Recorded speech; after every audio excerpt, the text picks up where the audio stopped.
Okay, so the other day I was working on a little project, just kind of like a liminal parking lot, and it looked really good. The only thing that I was struggling with is the fact that when I went into rendered mode, it didn't extend out as extensively as an infinite parking lot actually would, because all of these level describers, all these levels just describe that it extends infinitely in all directions, or at least it looks like it.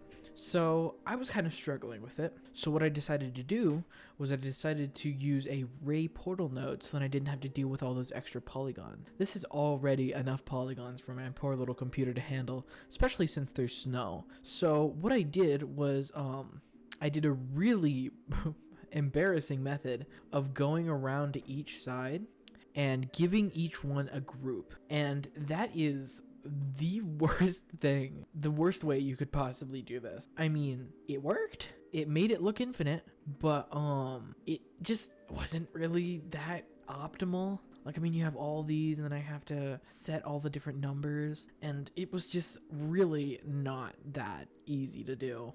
It was just pain, and I don't know why I did it like this when there's a way easier method that you can do, and it's just 10 nodes, I think. I never counted, but we're just gonna assume it is. So let me show you that. Okay, so let's say you have your beautiful little scene right here, and it's just missing kind of the taste of infinity that a lot of people want in their renders. But the thing that they struggle with is the fact that they take all of these objects and just duplicate them hundreds of times. And that really is not good because it can slow down your render. It increases polygons, so then it takes longer to load up the file. Depending on what your file is, it's just not good. So the way that I was kind of explaining in the other file is using ray portal nodes. And ray portal nodes are basically this kind of node that have gone under the radar. If we pull one up, ray portal BSDF, we plug it into the surface, it doesn't look like it does anything. It just looks like a transparent node. You could use one as a transparent node if you wanted to, but they are way more powerful than anyone ever expected them to be because of two little sockets. You got position and you got direction. Now, from an outside perspective, this is just very ambiguous. You don't know what it does. You don't know what you have to connect position to. You don't know anything. You're like trying to figure it out. You add like mapping nodes and vector axis rotations. It's way simpler than it may seem. All you need is just a single node for at least getting it working, is just a geometry node. So you can just connect your position socket into the socket in the ray portal BSDF, and then what you need is a vector math node. Set this to scale and set the scale to -1, then connect your incoming into that vector math and the output of the vector math into the direction. So it doesn't look like it's done anything. This has just unlocked a world of possibilities that no one ever expected, unless you watch the default cube video, in which you understand. But basically, what we can do to kind of, if we want to make this extend infinitely in one direction, all we have to do is a single node and a single extra node, and it's just another vector math node. If you connect that into the position and you increase one of these values, besides I think Z I don't think does anything, yeah, at least for this scene. So if we increase this, ta-da, it kind of extends for a while. If we keep increasing it, we get to about the point of no return. No, you can only increase it to about the size of if you go into the scale, it's, let's see, why did I do that? I applied the scale. Oh, okay, well, just take my word on the fact that all of these were originally 10, so you just gotta duplicate, you gotta times that by 2 and then put that in. So with 20 it'll go black, which means you just gotta go a little bit lower, and you got your infinite little direction thing. But we want it to extend in all directions. We want it to fill our view. That isn't that hard to do, especially since the one socket we need happens to be on the node we've already placed down before, and that is the normal socket. Now the normal socket is basically, it describes what direction the faces are pointing in. So we can see that red is pointing in the X direction, and if we look at up here, yep, red is indeed the X direction. Y, same thing, it's green.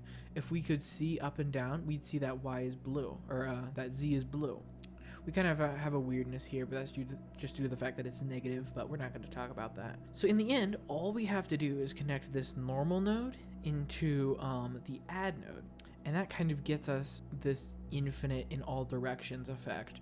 Hey, small little note, if your walls look like this, you haven't done anything wrong. Don't worry. It's just I forgot to mention until the very end that you have to increase your transparent to, I'd say about 128 is good for my computer, which is why it looks like that. So just make sure to increase your light bounces to 128 in your render settings. Okay, back to the video. But it's not repeating this entire scene. It's just a little sliver of it, as you can see. So all we have to do to fix that is just duplicate that vector math node, intercept the normal, and change add to multiply. So we can see it looks like the same thing happened here, but now we can do it on all directions. And bam, infinity. Now, there are a couple of things. If you're thinking you can just get away with using the add node, it just wiggles it. You can't increase it on all directions. And second of all, with the duplicate, with multiplying the multiplying the size of the scene by 2, that'll get us 20, but it's black for some reason.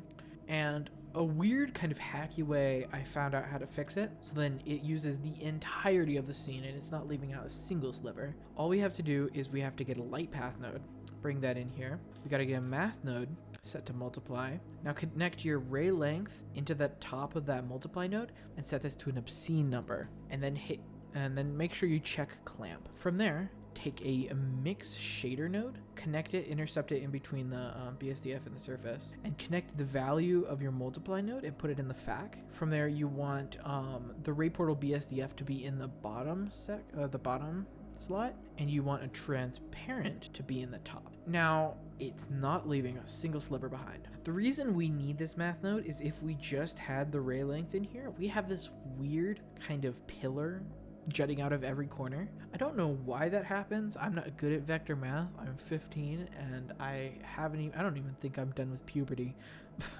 But pretty much that's the effect. Another thing we want to keep in mind is if you're not seeing the amount of infinity that I'm seeing in here right now, it's just due to the fact that you don't have high enough render light bouncing. So the way to fix that is just increase your transparent to a high number. Like yours is going to be 8, I think. You're just going to see this. I should have said this before, but I've done this tutorial like 10 times and I forget to reset things. Editor, you know. So if we set this transparent to 128 or really any number that we want, it doesn't have to be a multiple of 2. 1024, that's fully infinity. That's to every horizon, but it's so laggy. We can just set it to 5 if we wanted to. It really, as long as that number's high enough for it to look infinite, then you're fine. I personally set it to 128. I have a very good computer, in my opinion, so it runs perfectly fine with 128 transparent light bounces. So here's the node setup for all of this. In fact, I'll just kind of type a note real quick, so then y'all remember, there, that'll make it yellow because sticky node, you know. Okay, there we go. Take your screenshots. The scene will be in the description, so if you want to mess around with it yourself, feel free to. Keep your computer safe, and bye, I guess. See ya.